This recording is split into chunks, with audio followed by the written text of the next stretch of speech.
കേരളം കാത്തിരിക്കുന്ന ചോദ്യത്തിന്റെ ഉത്തരം അങ്ങ് ഡൽഹിയിൽ നിന്നും വരുമെന്നാണ് CPM-കാർ രഹസ്യമായി പറയുന്നത്. അതായത് 2026 മെയ്യിൽ നടക്കുന്ന തെരഞ്ഞെടുപ്പ് പിണറായി നയിക്കാനുള്ള സാധ്യത വിരളമാണ്. പകരം ബേബി തീരുമാനിക്കുന്ന ഒരാൾ നയിക്കും. 2024 മുഖ്യമന്ത്രിയായിരുന്ന AK ആന്റണി എത്തിച്ചേർന്ന അതേ പ്രതിസന്ധിയിൽ തന്നെയാണ് പിണറായി എത്തിയിരിക്കുന്നത്. തദ്ദേശ തെരഞ്ഞെടുപ്പിലെ കനത്ത തോൽവിക്ക് പിന്നാലെ നിയമസഭാ തെരഞ്ഞെടുപ്പിനെ നേരിടാൻ ഒരുങ്ങുന്ന CPM-ന് മുന്നിൽ അപ്രതീക്ഷിത ട്വിസ്റ്റാണ് കാത്തിരിക്കുന്നത്.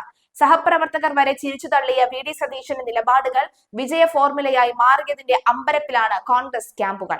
ഈ വിജയം പ്രതിപക്ഷത്തിന് ആത്മവിശ്വാസം പകരുന്നതിനുള്ള കാരണങ്ങൾ എന്തെല്ലാമാണ്? തലസ്ഥാനത്ത് നേടിയ വൻ വിജയം വരാനിരിക്കുന്ന പടത്തിന്റെ ട്രെയിലർ മാത്രമാണ് എന്ന് NDA പറയുമ്പോൾ അതിൽ അതിശയോക്തിയുണ്ടോ? പിണറായിയുടെ നേതൃത്വത്തിൽ അടുത്ത നിയമസഭാ തെരഞ്ഞെടുപ്പ് നടന്നാൽ കെട്ടിവെച്ച പൈസ പോലും കിട്ടില്ലെന്ന് CPM-കാർ തന്നെ അടക്കം പറഞ്ഞു തുടങ്ങി. തദ്ദേശമിങ്ങ് കൂടെ പോരുമെന്ന മട്ടിൽ അംഗത്തിറങ്ങിയ LDF-ന് സംഭവിച്ചത് അപ്രതീക്ഷിത തകർച്ചയാണ്. പണ്ടേ തങ്ങളെ സഹായിക്കാത്ത തദ്ദേശ തെരഞ്ഞെടുപ്പിൽ വലിയ പ്രതീക്ഷ വെക്കായിരുന്ന UDF-നാകട്ടെ അപ്രതീക്ഷിത വളർച്ചയും. തിരുവനന്തപുരം കോർപ്പറേഷനിലെ ഏറ്റവും വലിയ ഒറ്റകക്ഷിയായി BJP തലസ്ഥാന ഭരണം പിടിച്ചെടുത്തിരിക്കുന്നു. ഒപ്പം വോട്ട് വിഹിതത്തിലും മുന്നേറ്റം ഉണ്ടാകുന്നു. പിണറായി 3.0 ലോഡിംഗ് എന്ന് പോസ്റ്റ് ചെയ്യാൻ ഒരുങ്ങിയ 1000 പ്രൊഫൈലുകൾ പൊടുന്നനെ നിശബ്ദമായി. 2026 നടക്കാനിരിക്കുന്ന നിയമസഭാ തെരഞ്ഞെടുപ്പ് കേരളം കണ്ട ഏറ്റവും വലിയ വാശിയേറിയ ഒന്നായി മാറുമെന്ന സൂചനയാണ് തദ്ദേശ ഫലങ്ങൾ നൽകുന്നത്. പിണറായി തന്നെ തുടരുമെന്ന് കോൺഗ്രസുകാർ തന്നെ ആവശ്യപ്പെട്ടു തുടങ്ങിയിരിക്കുന്നു. 2026 തെരഞ്ഞെടുപ്പിൽ മുഖ്യമന്ത്രി പിണറായി വിജയൻ തന്നെ മുന്നിൽ നിന്ന് നയിക്കുമെന്ന് CPM സംസ്ഥാന സെക്രട്ടറി MV ഗോവിന്ദൻ ഉൾപ്പെടെയുള്ള പലതവണ വ്യക്തമാക്കിയതാണ്. കഴിഞ്ഞ തവണ കൊണ്ടുവന്ന അതേ ടേം വ്യവസ്ഥ പിണറായിക്ക് വേണ്ടി മാത്രം ഇളവ് ചെയ്ത് അദ്ദേഹത്തെ ധർമ്മടത്ത് നിന്ന് മത്സരിപ്പിക്കാനുള്ള ഒരുക്കങ്ങളും പാർട്ടി അണിയറയിൽ തുടങ്ങിയിരുന്നു. പിണറായി 3.0 ലോഡിംഗ് എന്ന് എല്ലാവരും ഒരേ സ്വരത്തിൽ പറയുന്നതിനിടെയാണ് അപസ്വരമായി തദ്ദേശത്തിലെ തിരിച്ചടി മാറിയത്. പാർലമെന്റ് തെരഞ്ഞെടുപ്പിൽ ലഭിച്ച വൻ തിരിച്ചടി സ്വാഭാവികമാണെന്നും വിലയിരുത്താമെങ്കിലും തദ്ദേശത്തിലെ വീഴ്ച അസ്വാഭാവികമാണെന്ന പാർട്ടിയെ ആരും പറഞ്ഞ് മനസ്സിലാക്കേണ്ടതില്ല. ഏറ്റവും വലിയ കേഡർ പാർട്ടിക്ക് സംഭവിച്ച ഈ വൻ വീഴ്ചയ്ക്ക് പിന്നിലെ കാരണങ്ങൾ കണ്ടെത്തി പരിഹാരം കാണാൻ ശ്രമിക്കാമെങ്കിലും മൂന്നാമത്തെ ടേം മത്സരിക്കാൻ ഒരുങ്ങുന്ന മുഖ്യമന്ത്രിക്ക് ദുസ്വപ്നമാകുന്നു. 2 ദിവസമായി ക്ലിഫ് ഹൗസിൽ ആളനക്കമില്ലെന്നാണ് പൊതുവെ പറയുന്നത്. 3 മാസം കഴിഞ്ഞെത്തുന്ന നിയമസഭാ തെരഞ്ഞെടുപ്പിൽ നേരത്തെയുള്ള ആത്മവിശ്വാസത്തോടെ മത്സരിക്കാൻ പിണറായി വിജയന് ഇനി കഴിയില്ല. താൻ ജയിക്കുകയും പാർട്ടി തോൽക്കുകയും ചെയ്താൽ പ്രതിപക്ഷ നേതാവായിരിക്കാൻ അദ്ദേഹം ആഗ്രഹിക്കുന്നില്ല. 2 ഓപ്ഷനുകളാണ് പാർട്ടിക്ക് മുന്നിലുള്ളത്. അതിലേത് വേണമെന്ന് തീരുമാനമെടുക്കുന്നതും പിണറായി തന്നെയെന്ന് ആയിരിക്കും.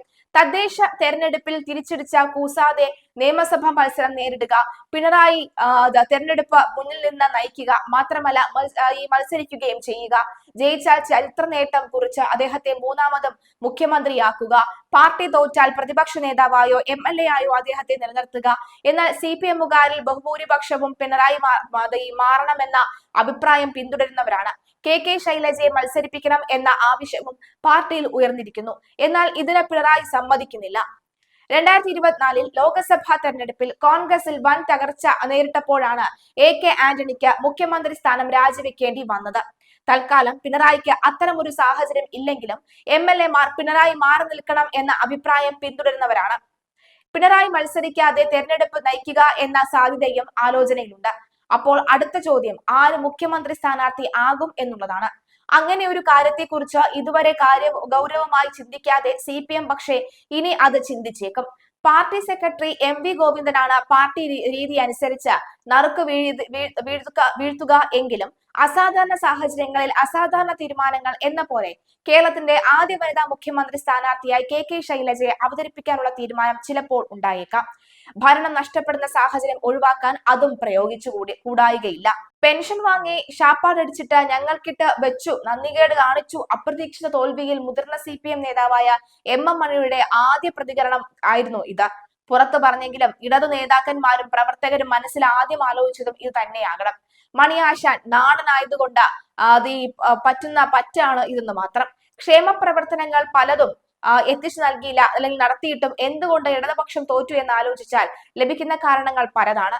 10 വർഷം നീണ്ട ഭരണത്തോടുള്ള മടുപ്പ് അഥവാ ഭരണവിരുദ്ധ വികാരം, ശബരിമല സ്വർണ്ണക്കൊള്ള, തെരഞ്ഞെടുപ്പ് ലക്ഷ്യമാക്കി പിണറായി നടത്തിയ ന്യൂനപക്ഷ വർഗീയ വിരുദ്ധ പരാമർശങ്ങൾ, അങ്ങനെ പലതും. യുവത്വമല്ല, മറിച്ച് പരിചയ സമ്പന്നത തന്നെയാകണം ഒരു സ്ഥാനത്തേക്ക് ഒരാളെ തെരഞ്ഞെടുക്കുമ്പോൾ ഏത് രാഷ്ട്രീയ പാർട്ടിയും മാനദണ്ഡമാക്കേണ്ടത് എന്ന് തിരുവനന്തപുരത്തെ പരാജയം ഉറപ്പിച്ചു പറയുന്നു. മറ്റു പല കോർപ്പറേഷനുകളും തോറ്റെങ്കിലും തിരുവനന്തപുരം പോലെ ഇത്രയും സുരക്ഷിതമായ ഒരു സ്ഥലത്തെ BJPയോടുള്ള തോൽവി മുന്നണിയെ തന്നെ ഉലച്ച് കളഞ്ഞിരുന്നു. പൊളിറ്റിക്കലായ ആദ്യത്തെ തദ്ദേശ തെരഞ്ഞെടുപ്പിലാണ് പലരും ഈ ഫലത്തെ വിലയിരുത്തുന്നത്. ജനം UDFന് ഒരു അവസരം കൊടുക്കണമെന്ന് നിശ്ചയിച്ചു ഉറപ്പിച്ചതുപോലെ വോട്ട് ചെയ്തു. ഗ്രൗണ്ട് ലെവലിൽ പണിയെടുക്കുന്ന മികച്ച സ്ഥാനാർത്ഥികളാണ് തദ്ദേശ തെരഞ്ഞെടുപ്പിൽ രാഷ്ട്രീയത്തെക്കാൾ ഉപരി ഇടതുപക്ഷത്തെ എന്നും താങ്ങി നിർത്തിയിരുന്നത് എങ്കിലും ഇത്തവണ അത്തരത്തിൽ മികവ് അവകാശപ്പെടാവുന്ന പലരും പരാജയപ്പെട്ടു.